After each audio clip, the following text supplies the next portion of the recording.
To understand climate change, think of the game Tetris. For eons, Earth has played a version of this game with blocks of carbon.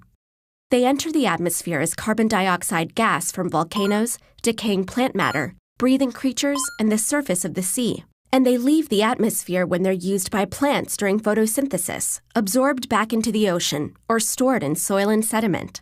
This game of Tetris is called the carbon cycle, and it's the engine of life on Earth. What's the connection to climate? Well, when that carbon dioxide is in the air waiting to be reabsorbed, it traps a portion of the sun's heat which would otherwise escape to space. That's why carbon dioxide is called a greenhouse gas.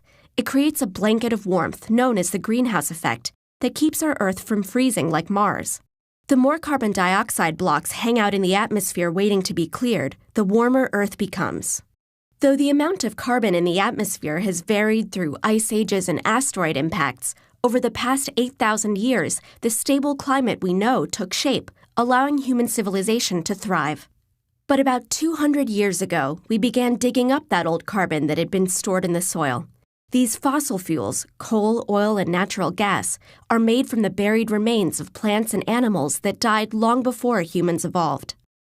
The energy stored inside them was able to power our factories, cars, and power plants.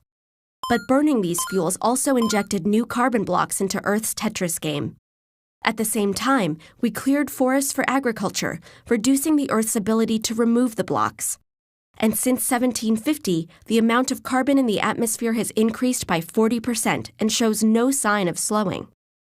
Just like in Tetris, the more blocks pile up, the harder it becomes to restore stability. The extra carbon dioxide in the atmosphere accelerates the greenhouse effect by trapping more heat near the surface and causing polar ice caps to melt. And the more they melt, the less sunlight they're able to reflect, making the oceans warm even faster.